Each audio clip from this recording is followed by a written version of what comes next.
in a moment. Also coming up, President John Mahama shakes up his executive once again, reassigning 2 key portfolio holders. We'll bring you the details plus analysis of the political and governance implications.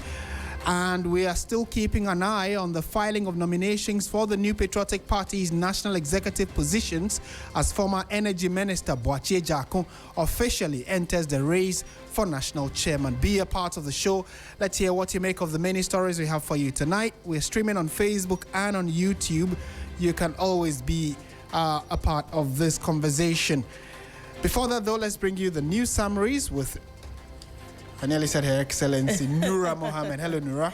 Hi, Martin. First in the news summaries, the Ministry of Foreign Affairs has declined an offer by MTN Ghana to donate 20 million Ghana cedis towards support for Ghanaians affected by the recent xenophobic attacks in South Africa.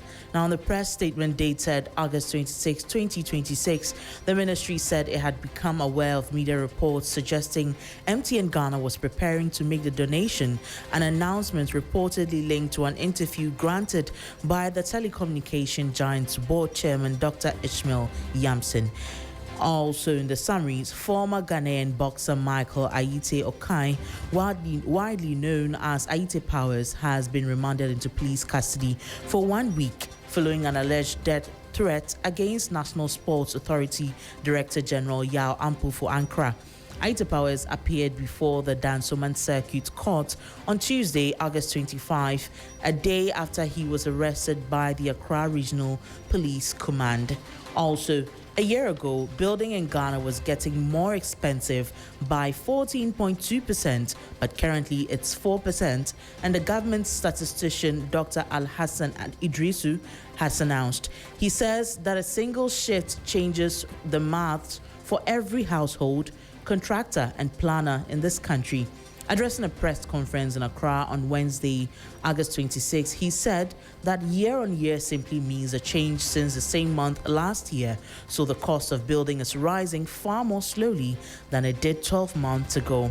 Now, the Member of Parliament for Ofuasi-Yorubi, Kojo Opon Nkrumah, has filed for a review of the decision to dismiss his application to halt the conduct of criminal trials by selected High Court judges during the legal vacation. He's asking the Supreme Court to reverse a ruling delivered by Justice Puamang, who sat on Friday, August 21, 2026, and rejected the interlocutory injunction application.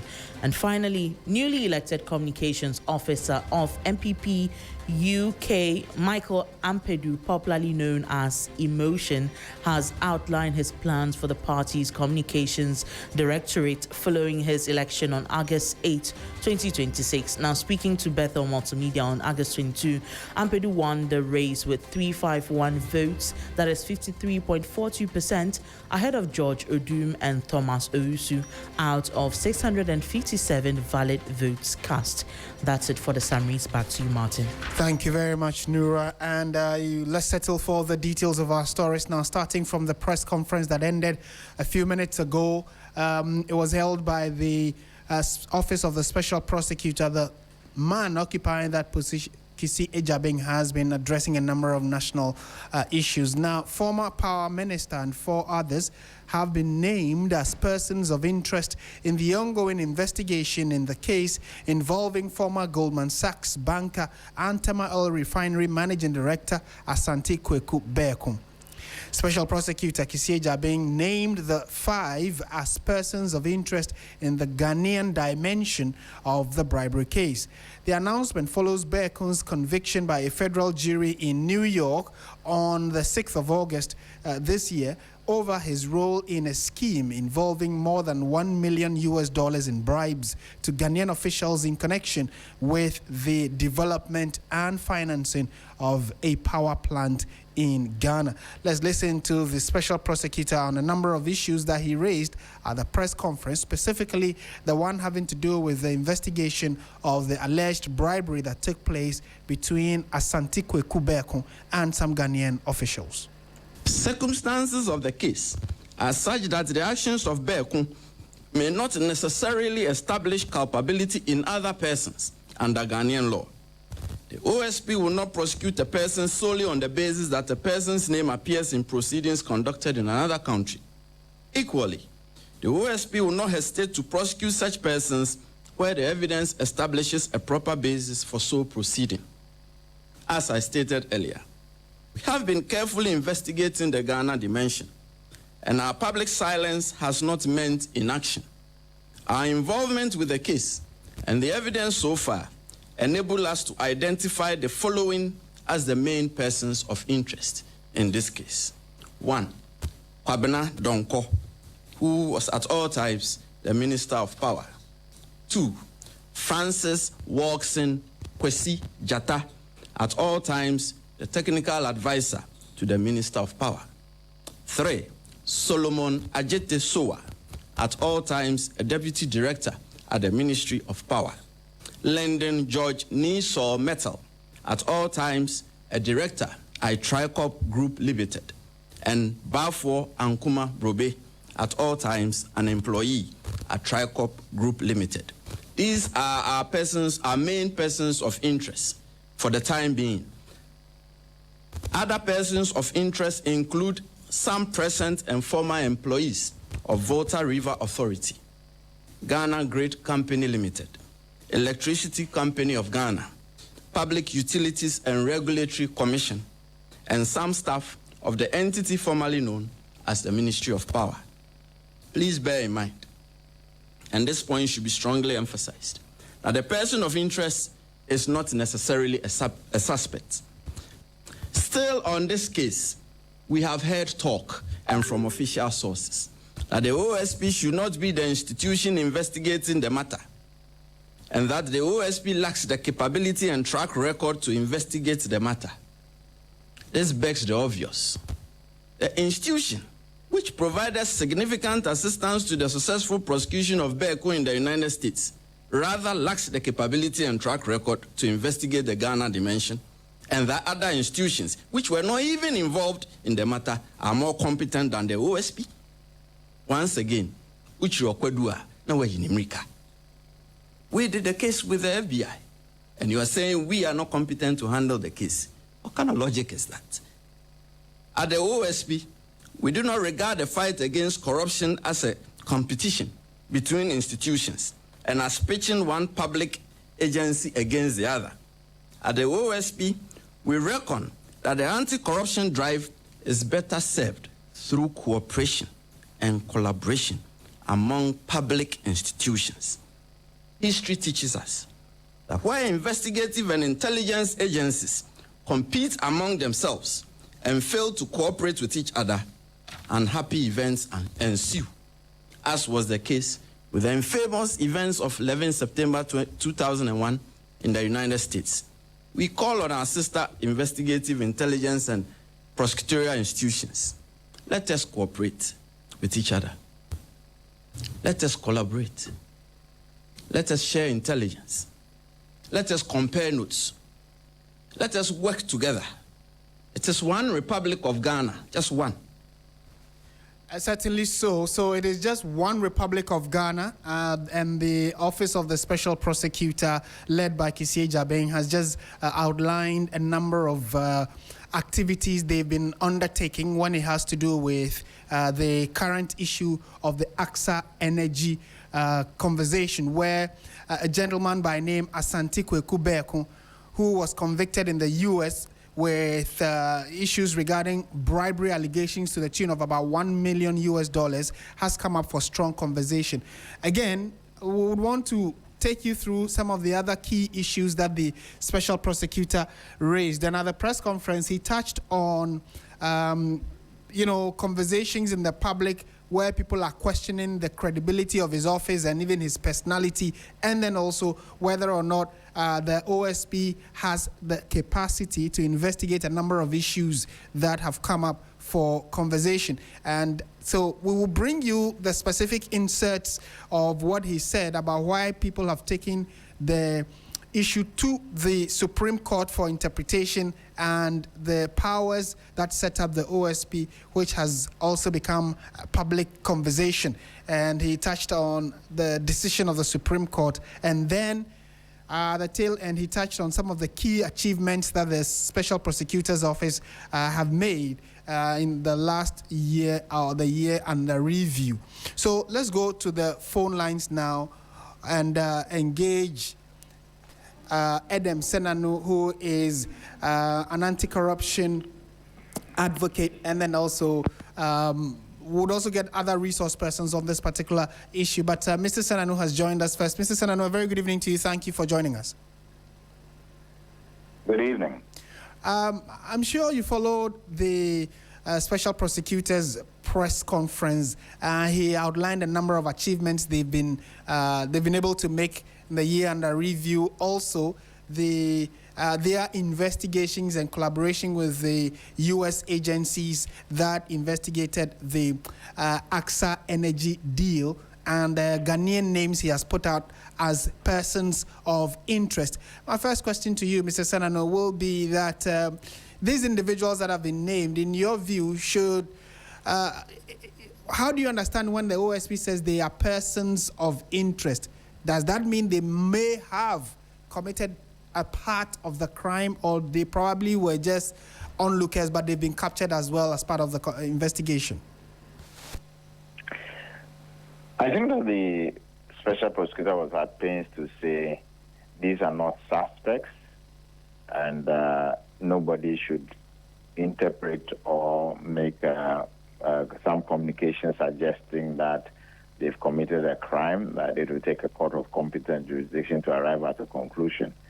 All that they are saying is that these are persons who we are following up on to gather more evidence and information so that at the right time we can draw a conclusion. So just to say, look, we are seized because from the U.S. report, those names were redacted. They are demonstrating that because we are part of the process of gathering the evidence, we know who was involved, and we have been following up. I think that's essentially what he was trying to say, that they have some additional information they are using in terms of doing their follow-up investigation. And what is your understanding of what the OSP said when he says that they are also investigating the Ghanaian dimension of the AXA Energy deal? Because we know conviction has already been given for Agyebeng in the U.S., and so there are information we also have is that some Ghanaians played a part or were involved. And so if he says they are investigating, is there any parallel we can draw from what happened in the U.S., or that's completely isolated? I guess that the U.S., I mean, of course, it's a different jurisdiction. The laws they'll be looking at and the sanctions those laws will apply will be different from what we find here, except to say that there is a connection because the U.S. went after Agyebeng because he was also a U.S. citizen. So they were going after their own and saying, we have found you to have taken certain actions that as a U.S. citizen you ought not to have. We do know from the data that was available that Agyebeng himself, through his emails, had indicated specific payments to officials in Ghana. And I think those specific payments, as mentioned in his emails, which were describing payments he made to officials in Ghana, would be the Ghana dimension that is being described here, that, okay, so there's a U.S. citizen, certain funds released from the U.S., but were paid in Ghana, who were those recipients, to the extent that these officers were facilitating a contract which they had no right to facilitate if they were dealing with a straightforward public procurement process. And so maybe on that one, we can just leave it as it is, because the OSP says they are still investigations. The 5 individuals who he calls persons of interest, he's named them, would shift to the other bit of his press conference where he said that there seemed to be some vindication in the setting up of the OSP's office and even in his personal capacity as the head of the OSP, where persons were questioning the capacity the OSP should have and whether or not it is set up targeting, just specific individuals. He says that the Supreme Court's decision seemed to have agreed with why they were set up, and that he feels some form of vindication. Is that the sense you got from what he was putting across? Well, yes. I mean, the man's tenure has been littered with challenges to his person as well as to the office. I think that they've had probably at least 4 challenges by legal routes, or if not more. And I think in this one, what he was saying was this: with such a landmark decision, 7-0, that's historic, on a matter that, I mean, the pundits, many people thought that, you don't have that capacity. Don't forget there was a high court that actually ruled saying that they had no right to prosecute. And after that, you found that many of the courts immediately suspended hearing of cases. So for the Supreme Court to disagree with the High Court and therefore, as it were, overrule and therefore reverse, I'm not surprised that there's some vindication there, because they were at the forefront of going to court saying we represent the OSP, we are handling this case. You can't be in court as a lawyer, senior lawyer himself, and a lecturer of law, and then suddenly be told that you didn't even check to make sure that the institution you had by law is not actually set up to play the role it's supposed to. So I'm not too surprised he's expressing that kind of indication.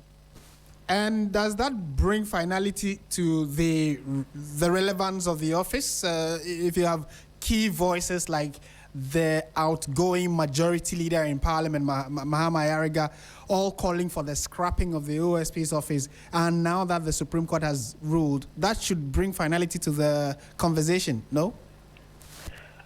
Well, from a legal and technical perspective, at least at this point, you can't argue the Supreme Court what they have said, unless somebody goes to the Supreme Court for a review. And I doubt that with a 7-0, anybody would want to attempt that. What they are saying is that, listen, we are clear. This is unanimous. It cannot be the case that this office is a mistake, that the legal frameworks by statute or otherwise is flawed. I think that from a technical perspective, no, the case is closed. However, it does not mean that some people would not disagree and continue to attempt to manipulate or insinuate that they can't do A or B. So I think that probably the most important thing is that ultimately the constitutional review should ensure that this office is entrenched. Because you do need an independent special prosecutor to take up cases from a perspective where government doesn't have influence. And that's the problem. We all know from the historical trajectory that in the past, the Attorney General and the office are not as equipped or willing to prosecute their own. So this is a necessary office if we are going to ensure that we make much more progress against the fight. Mr. Senanu, thank you so much for your time as always. And thank you too. And Edem Senanu is the co-chair Citizens Movement Against Corruption, and was speaking on the press conference that ended moments ago by the Special Prosecutor Kissi Agyebeng. Martin Kpebu is a private legal practitioner, also one that has spoken quite extensively on what the OSP is expected to be doing, the office that is. He's joined us for a quick chat. Mr. Kpebu, good evening. Thank you for your time. Yeah, good evening. Right. What was your general assessment of the OSP's presentation? One, he said that they are also investigating the AXA Energy, issue. Secondly, as an office, they've chalked some successes. Some we may not know as the public, but they've been able to save the nation some good quantum of money. And then maybe you can talk about the last bit where he says those who were questioning the credibility and the relevance of his office have had their questions answered by the decision of the Supreme Court. So that issue should be put to rest. Generally, what would your assessment be of the presentation today? Oh, so, well, being a public institution, it's good when the OSP engages the public. Yes, so that one is good. It helps our democracy that the OSP will engage the public from time to time. It's actually there to give updates on their reports and those things, you see. And through that, now they're doing press conference. It's good. Generally, I embrace engagement of the public, right? But it's also glaring, the fact that at the point, OSP suppressed this case. OSP suppressed this case, and you see he answered it, that the fact that they didn't update us on this case doesn't mean they were not working. Why was he hiding the case? You see, why was he hiding the case? You see that there's a big attempt to suppress the case. A very big one. Is that the interpretation you get, Mr. Kwebu? Because he said that they worked with the FBI to try and get some information, or at least they assisted in the investigation. So it wasn't that they were suppressing it. Maybe it is now time for the Ghanaian public to know about the case. Is that not a fair way to also analyze it? Is this name? Is this Marina yes, or name? This is Martin. Yes. Martin, you overstated his position. Listen, let me tell you, what they did in respect of helping the FBI, those are not central issues. When you are dealing with a case proper, ask Kissi Agyebeng, was he the one who discovered the email trail, the fact that bribes had been paid? Those were the central matters. Look, these things, they asked them to do a few bits and pieces on Ghanaian law. They are not the ones who investigated the case. Look, you should stop exaggerating. We can read in between the lines. Is he the one who uncovered the case?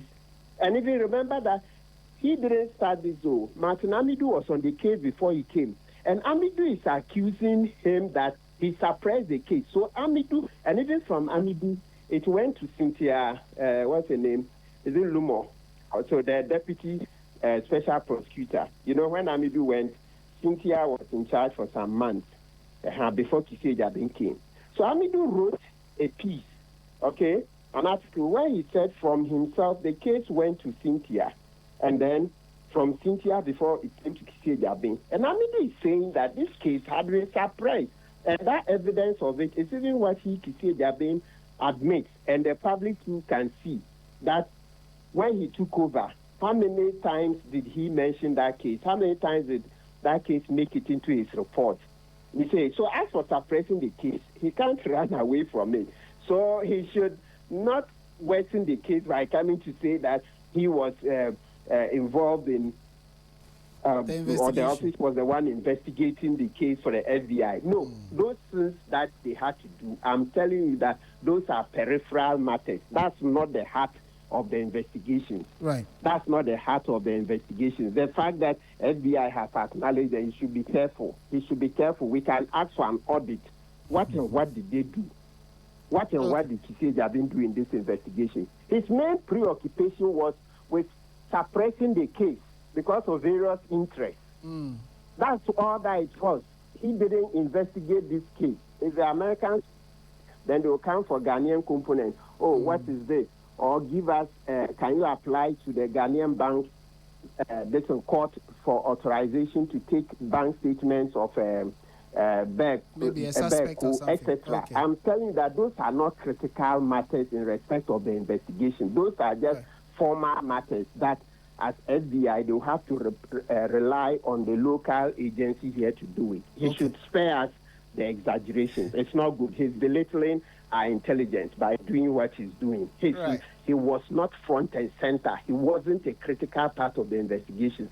If he was, he would have even announced this case, that they are investigating it vigorously. But you see that he didn't make it into his report. So Kissi Agyebeng is misleading us. You don't play a boy role in an investigation and then come and announce the world that you were at the front and center. He was not part. I insist that. And if he likes, he should bring an audit of the actual work he did. And we'll tell him that that was peripheral. So go and get bank statements. Go and get this, that. And basic things.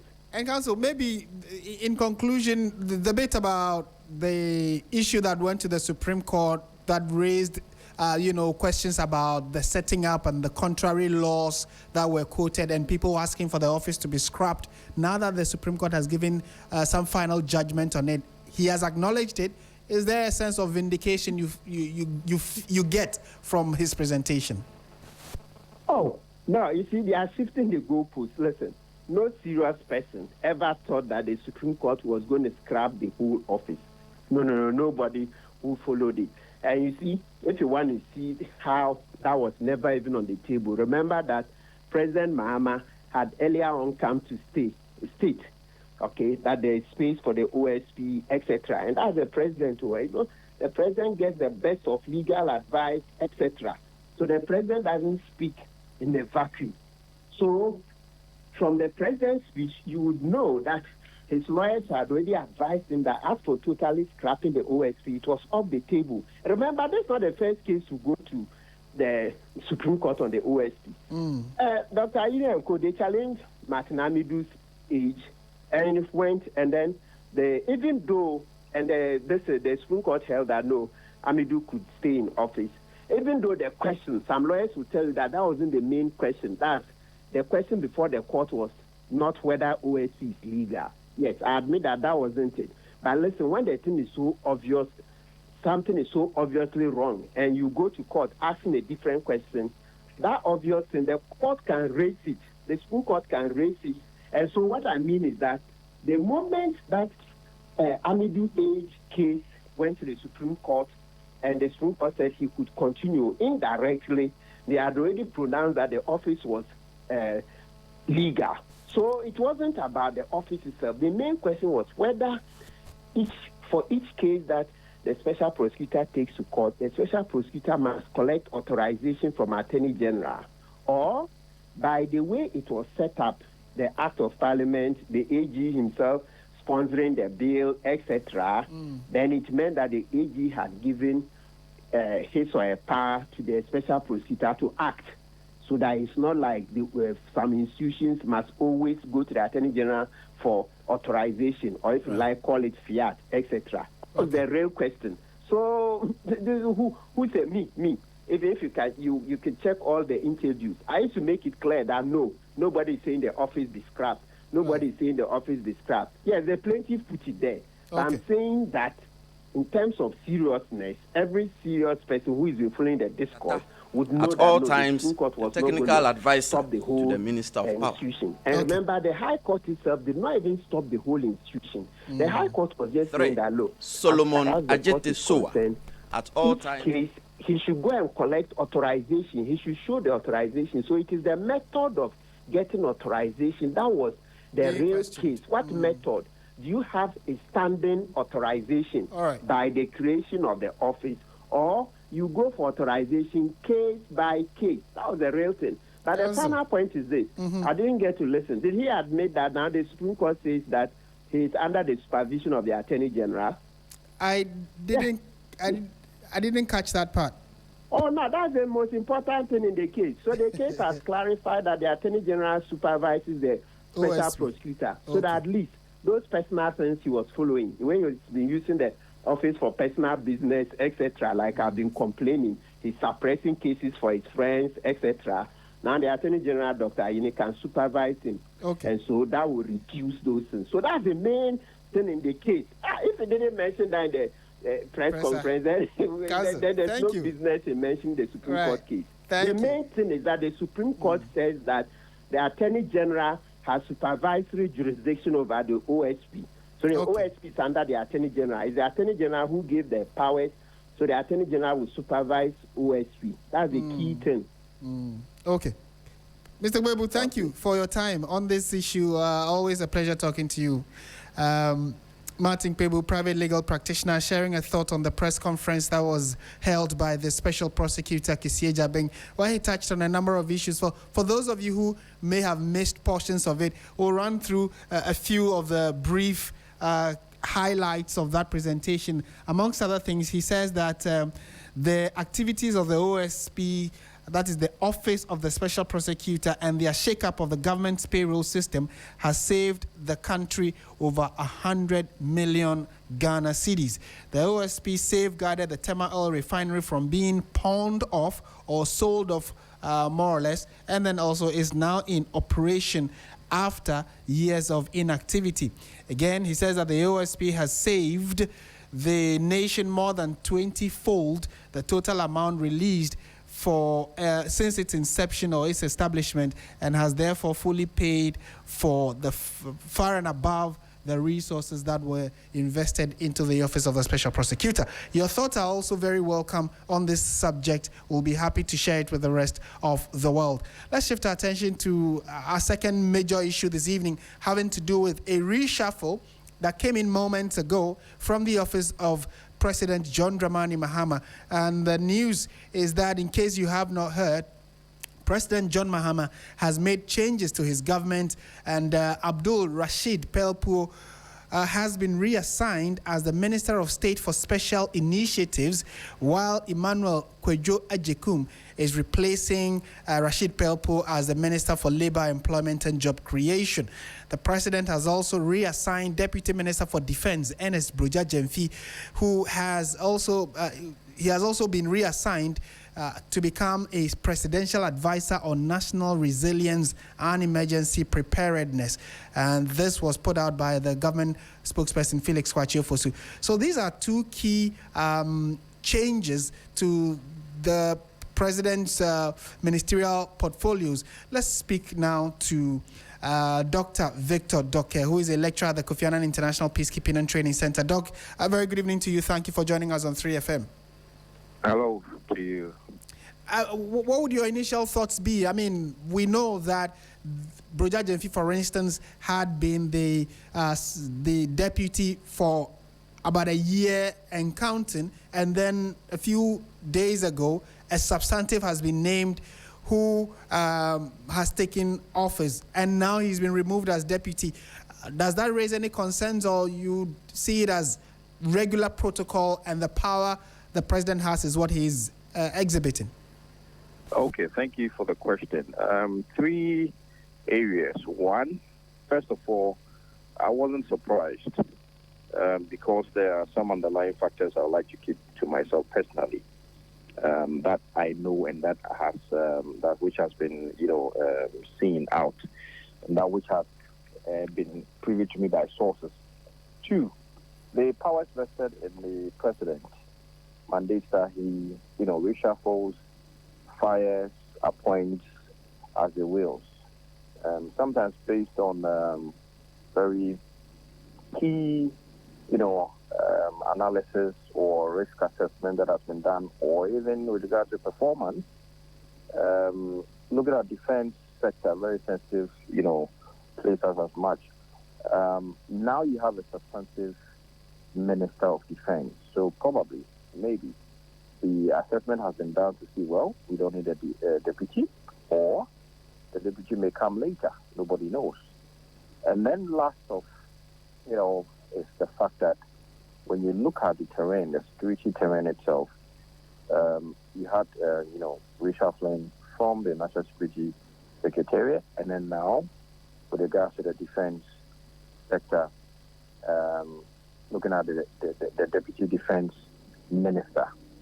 So questions beckon us, will the president appoint a new defense minister or not? And what are the pros and cons? So if he wanted to, in the immediate term, then he would have, named someone to, in addition to the list that was communicated. But let's have a general conversation, not directed only to this reshuffling. Looking at,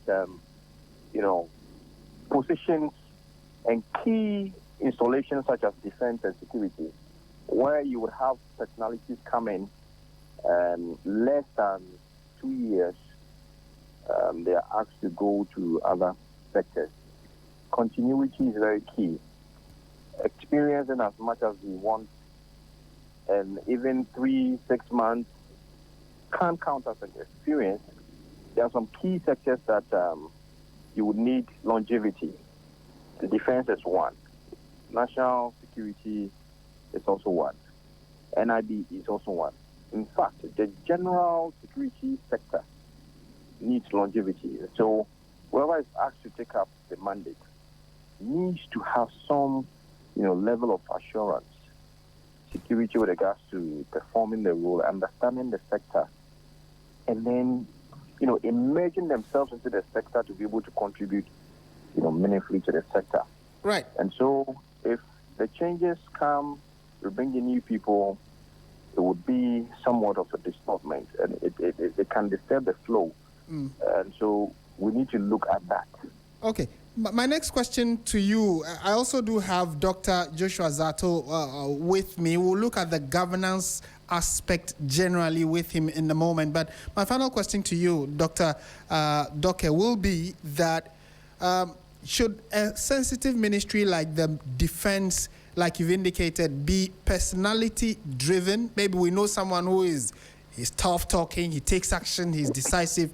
Do we need that kind of personality, or we need someone who could be laid back, strategic, not very visible, but takes, concrete actions that inure to the general benefit of the Ghanaian people? Who should lead that kind of ministry? And is it not too broad to leave it for one person? Shouldn't the deputy be there to help, you think? Right. So let me start with the last one. A deputy position is very key. They assist the substantive minister and act in the absence of a substantive minister. And so here's a case whereby you don't have a deputy. So the assistant's role probably will fall on the chief directors and the directors of that ministry.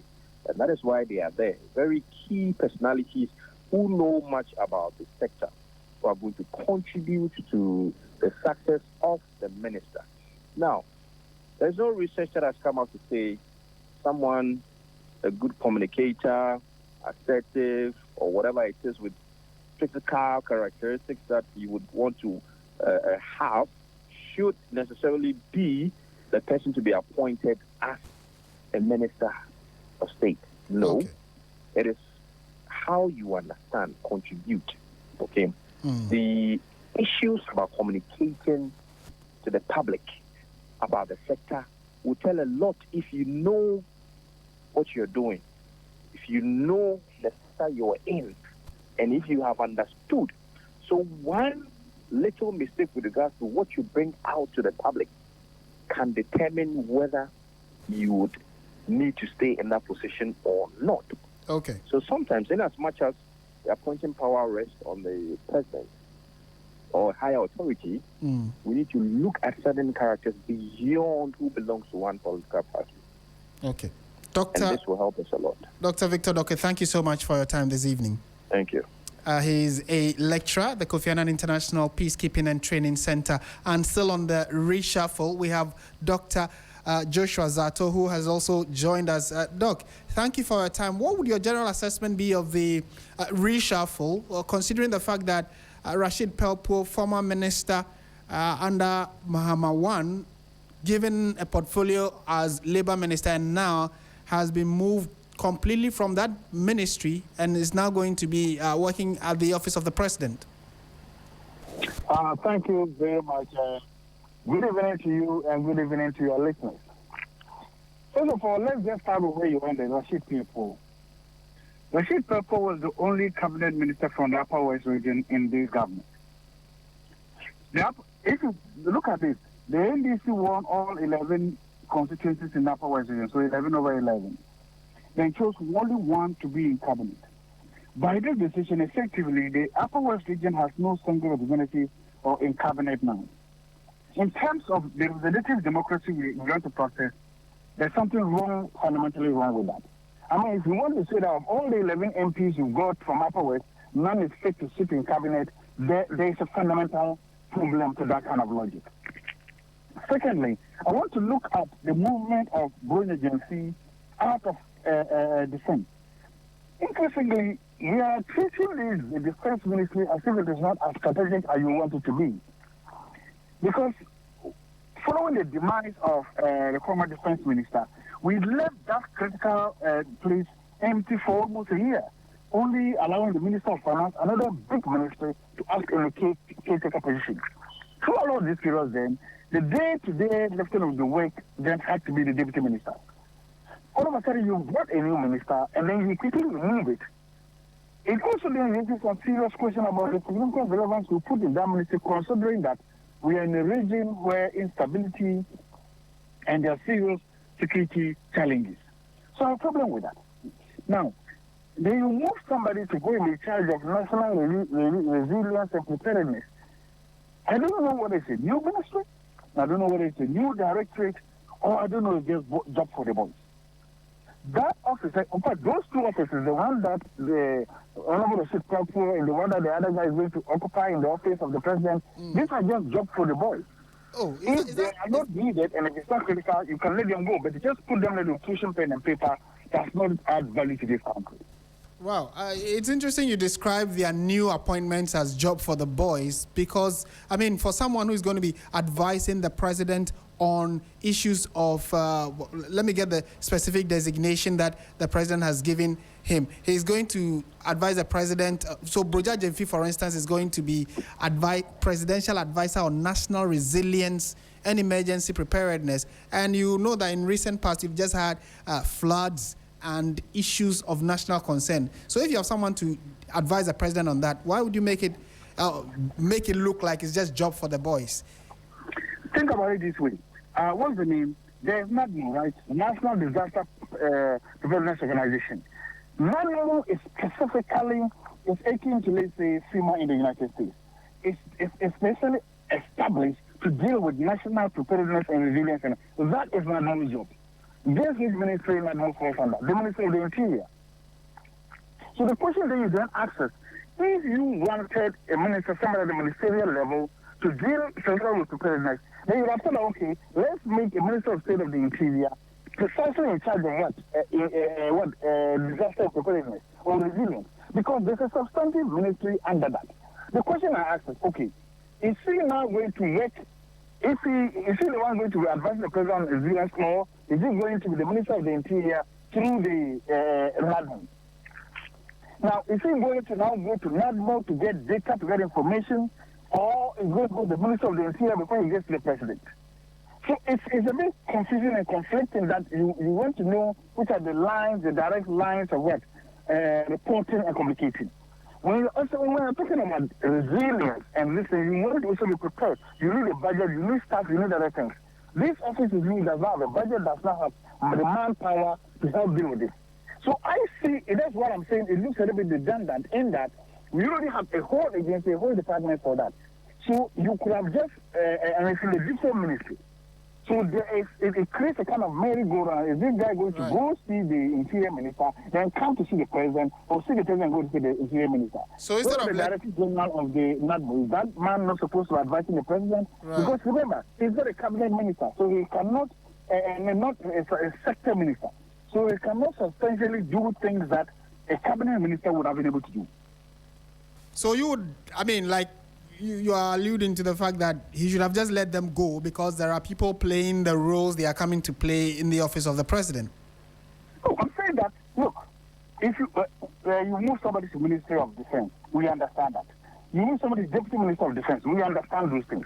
If you're moving like that. But if you are moving somebody to an office, a non-existent office or an office that we don't know whether the work that they're doing, they seem sound redundant because you already have whole staff, national staff, regional staff, decentralized staff playing that role. Then we ask the question, what exactly is the person going to do in that office? Right. Fair question.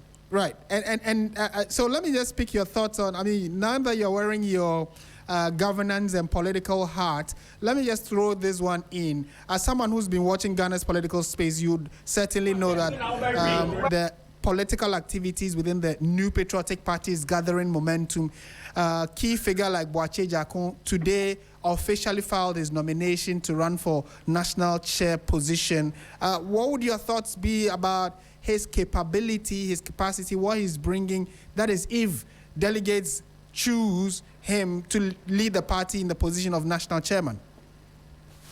Thank you. I think if you look at those running for the NPP National Chairmanship, and especially if you look at, let's say, the three front runners, Honorable Agyebeng, Honorable Agyebeng, and Honorable Afako, you see that the NPP is blessed with choices, or exposed for choices over choices. I mean, each of these men, on any time, if they win the seat, the NPP will be in very safe hands. So because they are men that have demonstrated their political experience, their political maturity, their political acumen, and they have been able to demonstrate it tactically to show that any one of them can easily and, if they say, seamlessly slot into that position and lead the party to victory. So the party is spoiled for choices. That is just a general observation you come of men and women who anybody and any day cannot question their qualifications, their experience, their political maturity, and bona fides to be national chairman. And when you are in that position, then you are in the place where you are in a better position. It means that you can literally, for want of a better word, close your eyes, put your hand in the cup, and then any name you move, you are good to run away. So those are the options and the choices open to the NPP. The second thing too is that no matter how, if you are a keen observer of what is happening in that race now, it is devoid of the usual acrimony that we see with NPP national elections. There's a reason for that. The major driver of the tension and the acrimony usually used to be who will come after, who will be the flag bearer after the election. Right. So you are seeing this person says that I'm doing this, and it is a major driver of tension.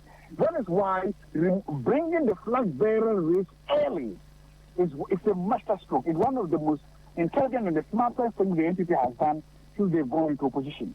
They have now made it that, yes, you to go out there and win the presidency on your merit without trying to free ride on the notion that you belong to this candidate and that this candidate wants you to run together.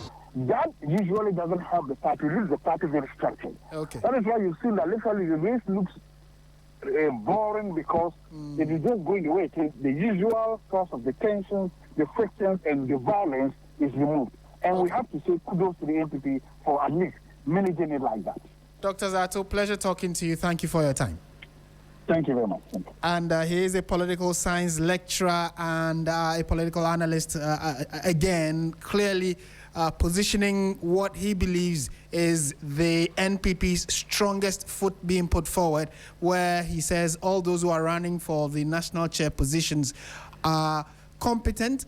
The NPP is clearly spoiled for choice, and that he believes this will help the party in picking the right individuals to assist Dr. Mahmoud Bawumia to recapture power or regain power in 2028. This is 3FM 92.7, and piggying off on the last bit of what Dr. Zato said, I indicated that a number of people are gunning for key positions within the party. Today, some of them have filed their nominations. Let's listen to this report, which captures those who have been able to successfully do so and the way forward as the party prepares to pick its national executives. Members of the committee. Good morning, the executives herein assembled. Good morning, ladies and gentlemen of the press. Let us thank the Lord. Apologies for the quality of sound there, but that is Boache Jakun, who was trying to give reasons why the delegates should vote for him. We'll bring you details of that on our website, 3news.com, and then at 7 p.m. on TV3, there's News 360. We'll give you further breakdown of what this means for the party. This is Hot Edition. Stay with us. Time now for business.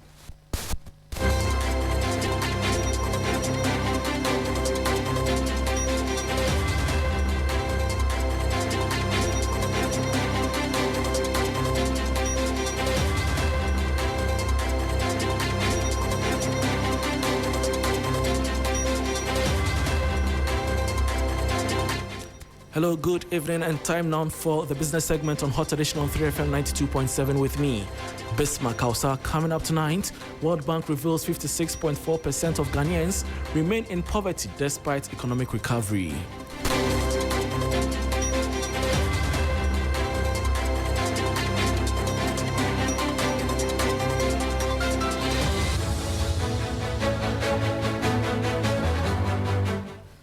Thanks for your company. Now to the details.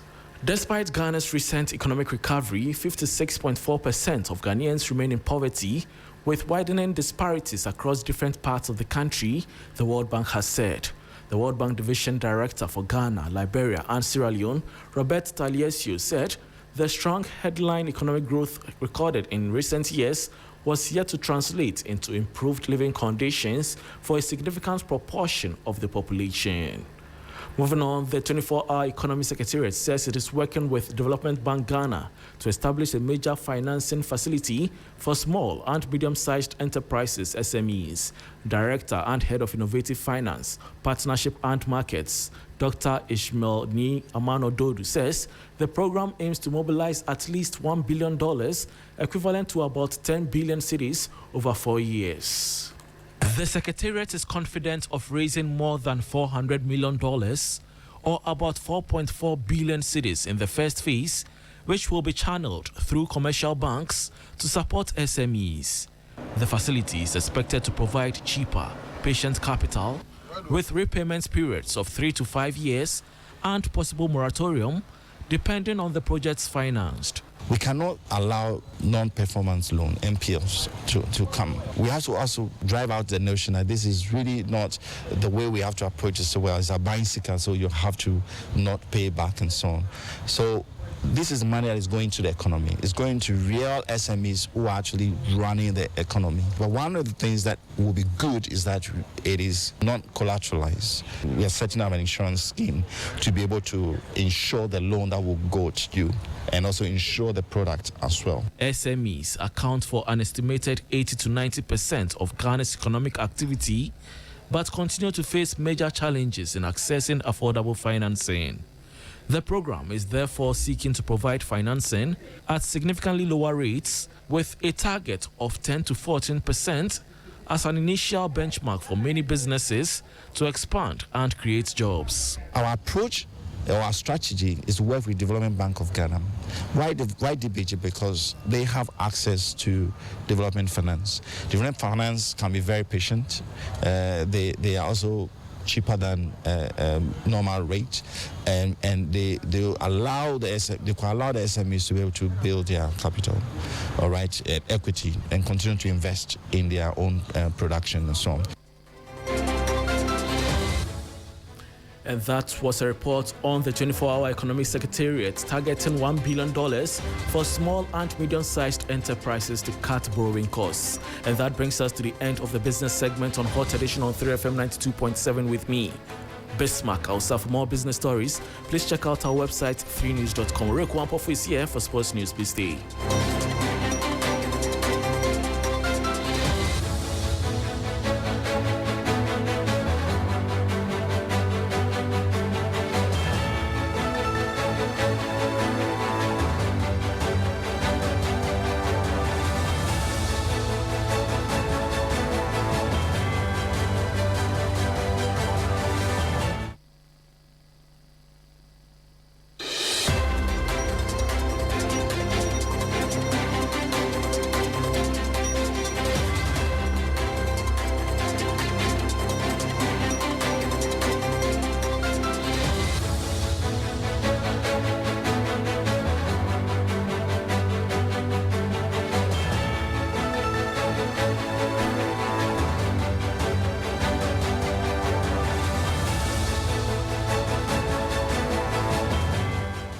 Hello, good evening, and welcome to the sports segment here on Hot Edition on DFM 92.7. And let's start off from England, where Coventry City boss Frank Lampard has praised midfielder Caleb Urenchi following the Ghanaians' performance in the League Cup. Urenchi provided an assist to Taiwo Awoniyi as Coventry secured a 4-2 victory over Plymouth to advance to the next stage of the competition. Now, Urenchi joined Coventry in the summer for a club record fee, making his official debut against Arsenal in the Premier League last Friday. Yeah, really good play, and that's what we brought Caleb here for. He's a really, really talented young man. There's so much to his game which is going to get better. he's a very young man, so that's great. And yeah, Taiwo was ready to run behind, took it very, very clean. I was right behind it actually, and he didn't have much to aim for, and got it right in the corner. Yeah, no, it was lovely flick to be fair. It was a nice play. It was a great start, like you said. Like, what was it? First 5 minutes, 2-0 up. So, yeah. Great pass from Kitchen to, I think it was Kitchen to Caleb, and a lovely weighted flick round the corner for T. There's T right there, just to put it in the bottom corner. So yeah, and then he's done it back to me. So yeah, he's done a lovely flick round the corner to me for me to go on and finish. So it was good. Well, we still stay in England, where Manchester City have completed the signing of Moroccan international Agyebeng on a 5-year contract. An 18-year-old midfielder joined from French side Lille on a deal that will keep him at the Etihad Stadium until 2031. Boadi joined as one of the most exciting young players in world football, having made 96 appearances for Lille and won 8 international caps for Morocco already. He featured for France at the youth and under-21 level before switching to play for Morocco, the nationality of his parents, and starred for the Atlas Lions at this summer's FIFA World Cup. Before we go, let's do some boxing, where 2020 Olympic bronze medalist Samuel Techi says he's ready to defeat Botswana's Stephen Bagwasi on September 19 at the Bukom Boxing Arena. Techi, who was recently signed by Legacy Rise Sports, remains undefeated in 8 professional bouts ahead of his latest encounter. I think with Legacy Rise, I think they are best in Ghana now and they are best in Africa now. And with Legacy Rise, with Samuel Techi ST ex-Legacy Rise, listen, people should give me 2 years. I'm going to bring the world title.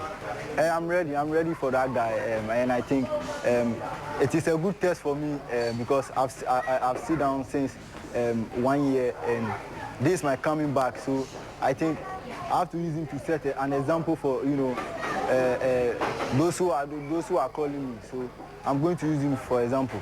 I'm calm. I'm not going to underrate him, but as you can see, some fans are here.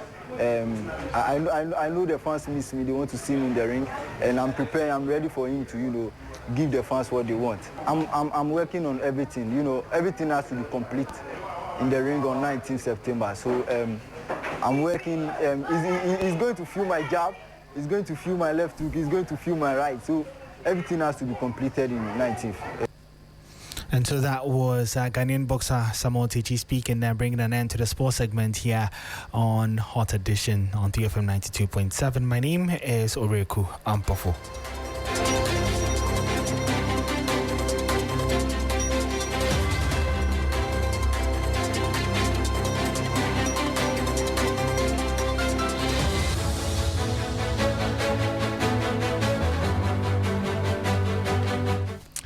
And on that sporting note, we bring the bulletin to an end. Thank you so much for listening. If you go to our website, streetnews.com, you'll find details of all the stories we brought to you this evening and several others. My name is Martin Esiedidati. Have a pleasant evening.